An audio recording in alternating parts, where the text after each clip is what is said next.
In the midst of this clash of eras is Wale, an unassuming taxi driver whose presence is as quiet as the hum of his aging car. The vehicle, a patchwork of worn paint, mismatched tires, and a dashboard adorned with faded talismans, stands in stark contrast to the shiny sedans that zip past it. Wale himself is a man of quiet dignity. His faded cap, tilted slightly to one side, hides a thoughtful gaze. His smile is warm but fleeting, as though he carries secrets too heavy to share. To the people of Mbale, Wale is invisible, a man whose simple life blends into the background of the bustling city. But there is something in his silence, a depth that only a few notice. When Wale drives through the streets, he listens more than he speaks. His passengers talk freely, unaware of the wisdom in his quiet nods and soft chuckles. In the noisy market, Wale's name is often the subject of ridicule. "Ah, there he goes with his rolling coffin," sneers Juma, a stout trader with a booming laugh. The crowd around him erupts into laughter, the sound echoing off the tin roofs of the market stalls. "Wale," says Mama Chiku, adjusting the bright scarf tied around her head as she gossips with her customers. "That man has no ambition. He drives that old taxi as if he's proud of it. Humph." Even Tunde, the arrogant son of a wealthy politician, scoffs at Wale's existence. "He's just a driver," Tunde says, with a dismissive wave of his hand. "A servant, nothing more." The words sting, but Wale never reacts. He simply drives on, his expression calm as the dust clouds rise behind his car. By the riverbank, hidden from the prying eyes of the city, stands a sacred tree, a towering giant with gnarled roots that claw into the earth. Its twisted branches stretch toward the sky, as though reaching for the ancestors above. Wale often comes here, sitting silently beneath the tree's shade. His eyes gaze into the distance, but his heart seems to listen to the whispers of the wind. The elders of Mbale, though prone to gossip, speak in hushed tones about Wale's visits to the tree. "There's something about that boy," one elder says, his voice heavy with age. "He's not just a driver. Mark my words, there's a connection between him and this land." "Maybe it's his father's spirit," another chimes in. "The chief's blood still runs in his veins." The tree stands as a silent witness, holding secrets in its roots and stories in its leaves. It is more than just a tree. It is a link between the past and the present, between the living and the dead. Unbeknownst to the people of Mbale, Wale is not the man they think he is. Beneath his humble exterior lies a hidden truth. His late father, a revered chief, left him vast lands, thriving businesses, and wealth beyond what the city could imagine. Wale, however, has chosen to conceal his fortune. He lives modestly, testing the character of those around him. In his silence, Wale observes everything: the greed, the arrogance, and the kindness that still flickers in the hearts of a few. His humility is not a weakness, but a strength, a deliberate act to remain connected to the values his father taught him. As the annual Festival of Justice approaches, the city begins to buzz with excitement. Drummers practice their rhythms, the deep bass of the drums carrying through the streets. Dancers rehearse in colorful costumes, their movements telling stories of triumph and truth. Elders prepare their tales, sharpening the words that will carry the wisdom of the ancestors to the next generation. Wale watches it all with a quiet intensity. For him, the festival is more than a celebration. It is a reminder of the delicate balance between truth and deception, justice and betrayal. On the eve of the festival, Wale makes his way to the sacred tree. The city's noise fades as he reaches the riverbank. The moonlight bathes the tree in a silvery glow, making it appear almost alive. Wale kneels at the base of the tree, his hands resting on its roots. He closes his eyes, silently seeking guidance from the spirits of his ancestors. The wind picks up, rustling the leaves above, as though the tree itself is listening. The air is heavy with a sense of anticipation, the calm before a storm that will shake the very foundations of Mbale. Wale's taxi rolled silently through the streets of Mbale, the hum of the engine blending with the sounds of the bustling city. As he drove, his passengers spoke freely, their voices cutting through the air like sharp knives. They spoke of their lives, their struggles, and their ambitions, often at Wale's expense. "Can you imagine," one woman said, her voice dripping with disdain, "a man like Wale driving that old thing? Doesn't he know it's embarrassing to be seen in such a car?" Wale's eyes remained focused on the road, his hands steady on the wheel. He heard the harsh words, but he said nothing. His mouth was closed, but his mind was open. He understood that words, like the wind, could blow away as easily as they came, but the sting of their truth often lingered long after. Another passenger, a man with a thick, arrogant laugh, continued, "Wale's always driving, always working, but he never gets anywhere. Poor man, he'll die in that rusted car." Wale's grip on the wheel tightened, but his face remained calm. His spirit, however, was heavy. He had heard these words many times before, whispers of scorn, judgments made without understanding. Yet he drove on. It was not for him to respond to every whisper. His actions would speak louder than their empty words. Later that day, Wale found himself seated in Mama Chiku's small salon, waiting as she worked her scissors through a customer's hair. She glanced at him with a smile, pretending to be friendly, but her words were sharp. "Wale, my good friend, you are always so generous," she began, her voice syrupy sweet. "I'm in desperate need of help, and I know you'll come through for me. I've got a small emergency, just a little loan. Can you help me?" Wale nodded, the weight of her request settling on his chest like an iron stone. He had helped her before, and as always, he agreed. "How much do you need, Mama Chiku?" She named an amount, and without hesitation, Wale handed over the money. "Take what you need," he said quietly, his heart heavy, but his hands generous. Weeks passed.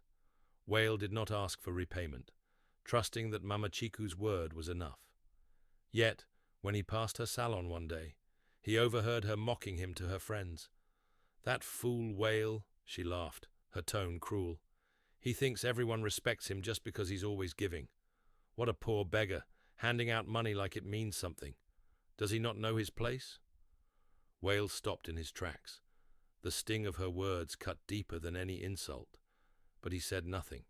He simply turned and walked away, the weight of his kindness growing heavier with each step. It wasn't just Mama Chiku who mocked him.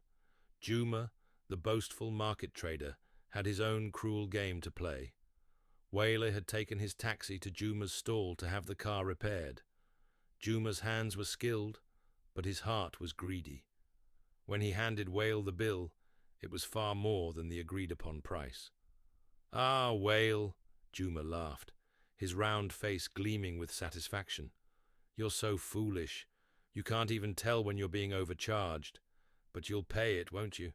After all, a man like you, poor and humble, you won't question the price." Wale's eyes narrowed, but he remained silent. He knew better than to argue with a man whose greed had already clouded his heart. But it hurt.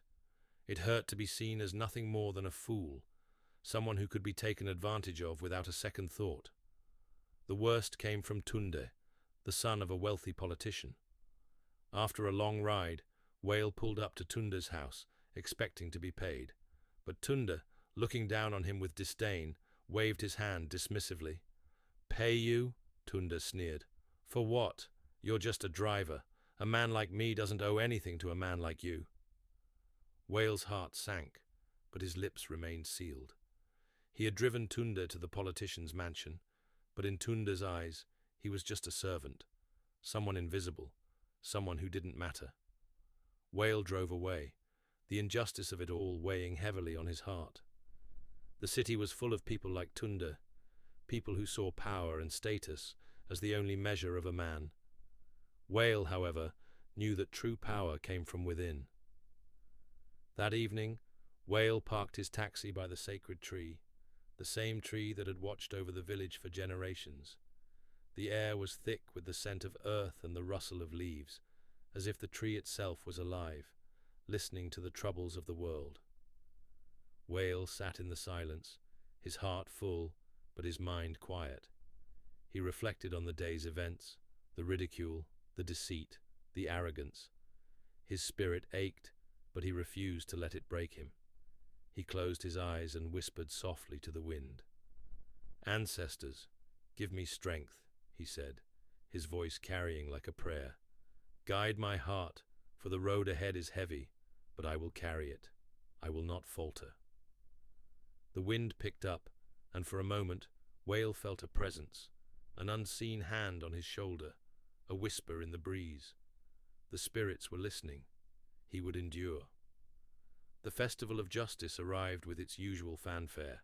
The city of Mbale transformed into a celebration of tradition, truth, and ancestral wisdom. The streets were alive with color.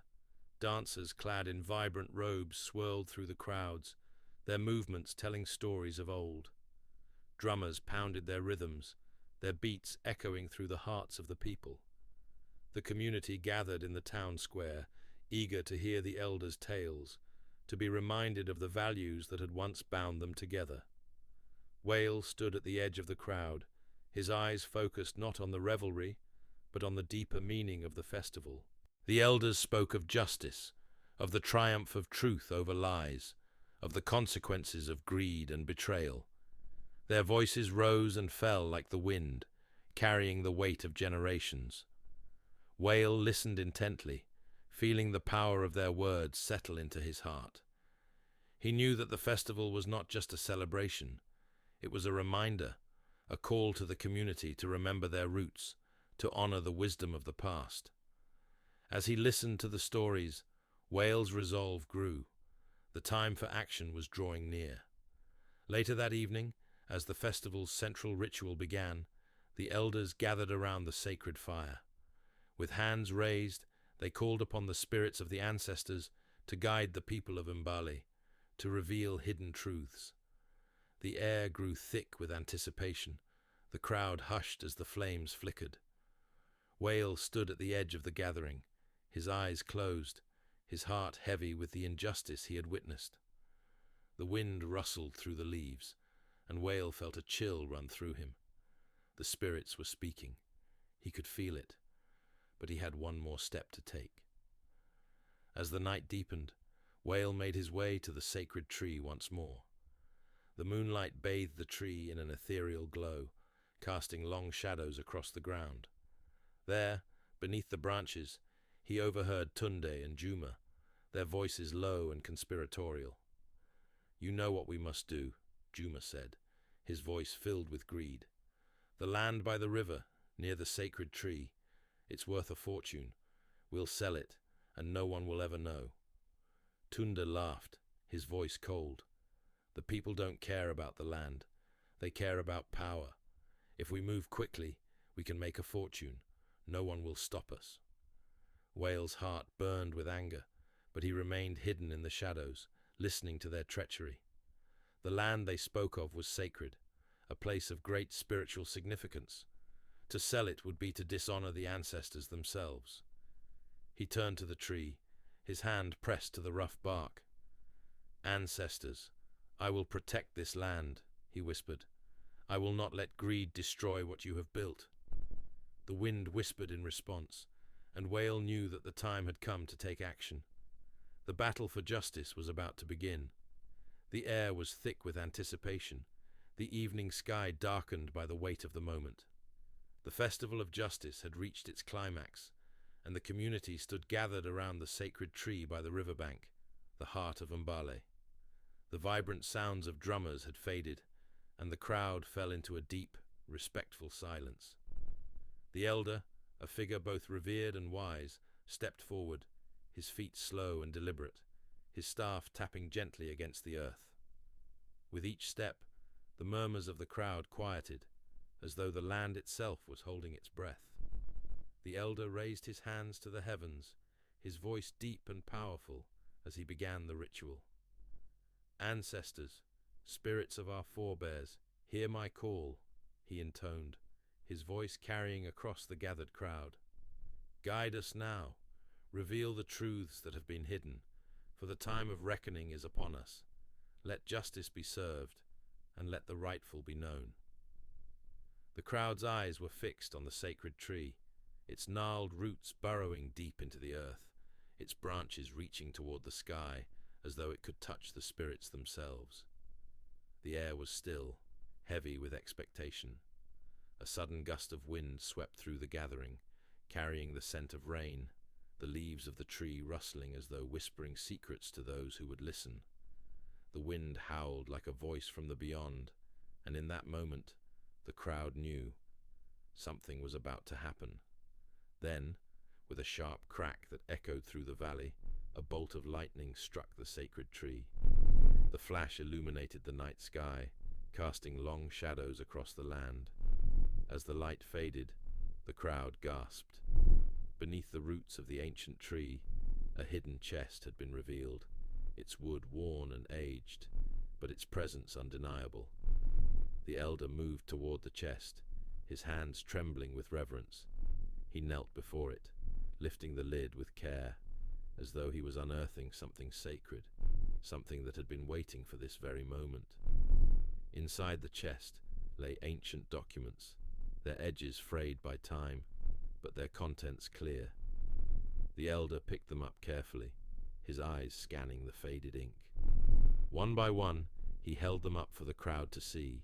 A deed to the land near the sacred tree, records of wealth, and business papers that proved Wale's rightful claim. The elder's voice rang out, a declaration of truth. "This man, Wale, is not humble beggar you believed him to be. He is true guardian of this land, a man of honor, wealth, and great lineage. His father's spirit lives within him, and it is he who must protect what is sacred."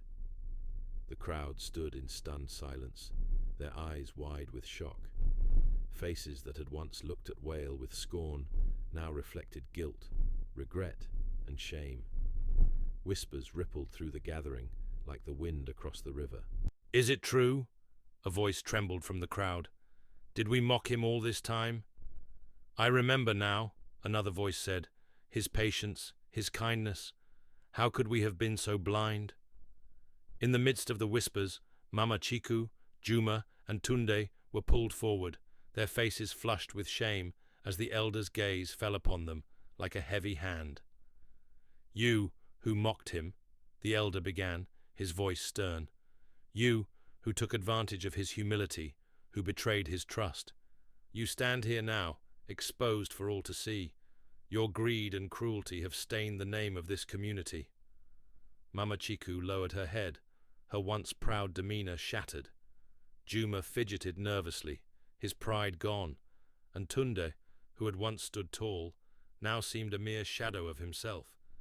But it was Wale who stepped forward, his calmness as steady as the river's flow. The crowd parted before him, and he stood before the elder, his eyes unwavering. "I do not seek vengeance," Wale said, his voice soft but filled with strength. "I have been wronged, yes, but I will not repay cruelty with cruelty.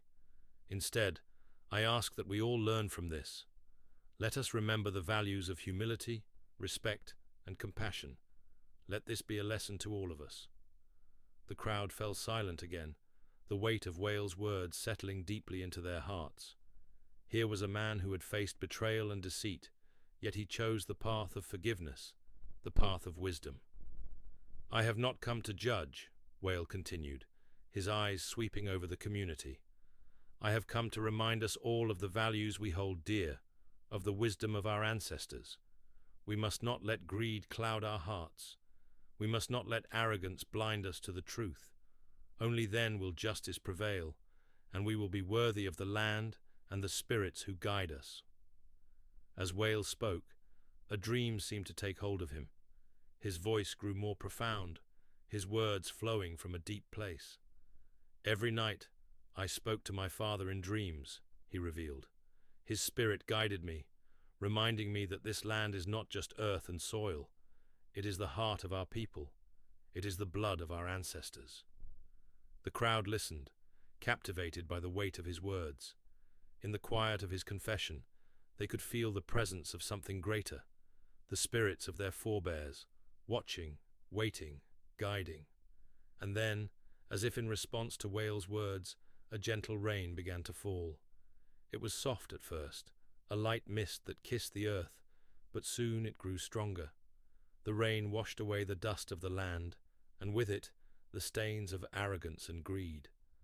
The people lifted their faces to the rain, feeling the coolness on their skin, the cleansing power of nature, and the spirits at work. The elder raised his hands to the sky, his voice filled with awe.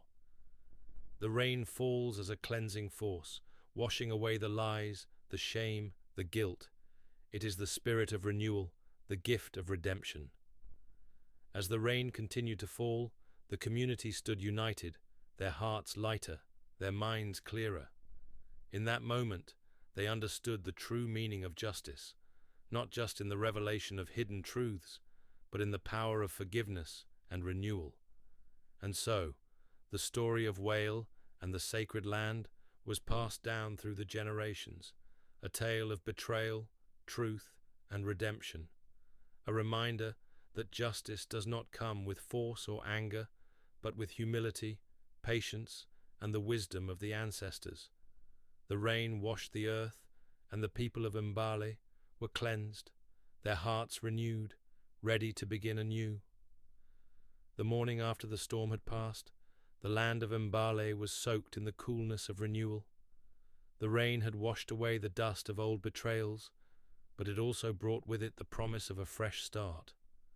Beneath the shade of the sacred tree, Wale stood, his heart heavy, yet hopeful. The community had gathered once more, their faces now reflective, their spirits humbled by the truth that had been revealed. It was a time for healing, a time for redemption. Mama Chiku, her once proud shoulders bowed low, took slow, deliberate steps toward Wale.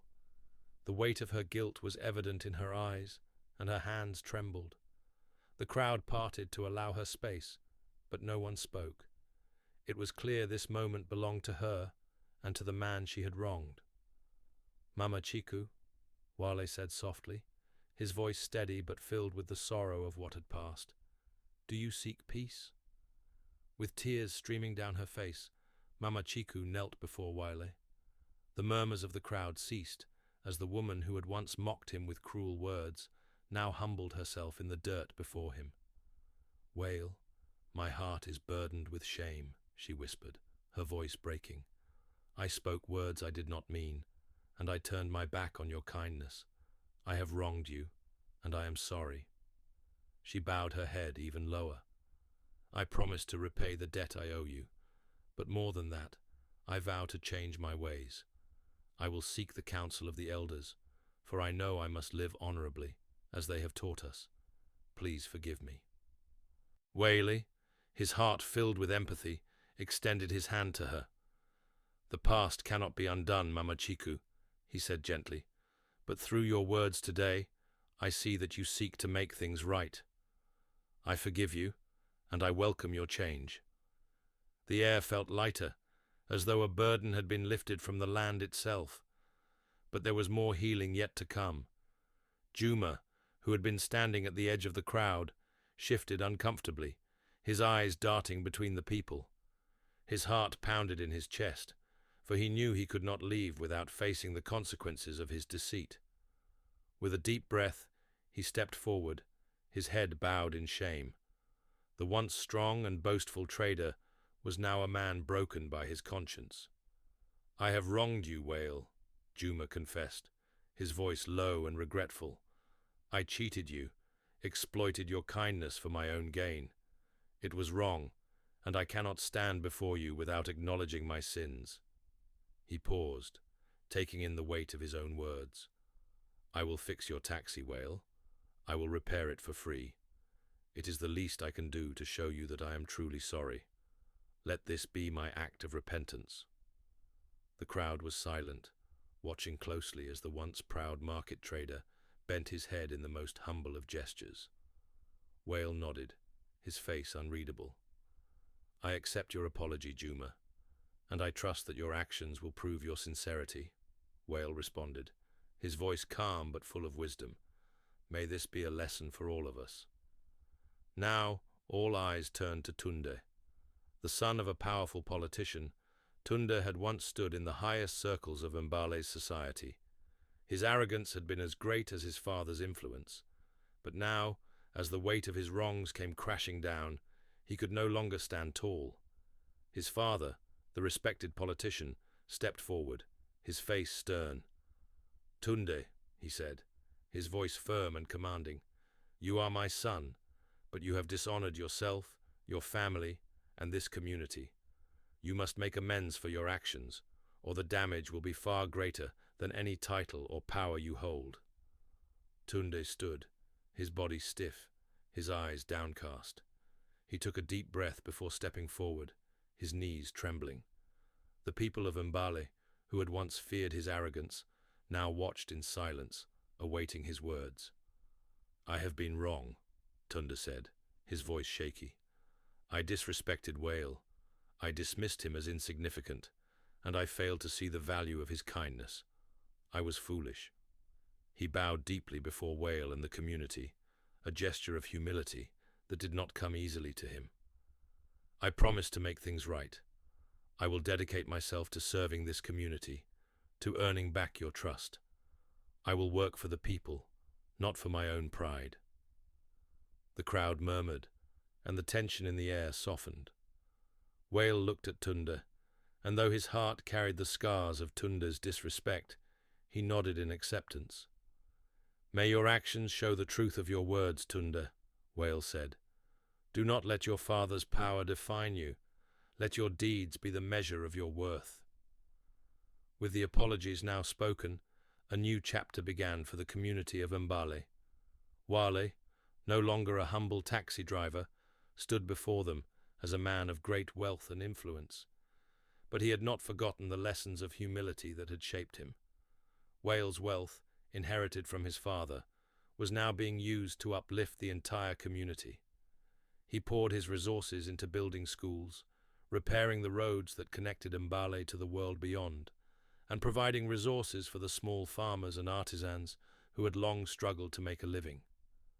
The people of Mbale could hardly believe their eyes as new schools rose from the earth, their walls strong and welcoming. The roads, once filled with deep cracks, now gleamed with the promise of progress. Small businesses flourished, their owners supported by Wale's generosity. But despite the changes, Wale remained unchanged. Every morning, he took his old, weathered taxi out onto the streets of Mbale. The people would often see him driving through the town, his face calm, his hands steady on the wheel. To the community, it was a powerful symbol of the values he held dear. He had wealth, yes, but his heart remained tied to the land and the people he had always known.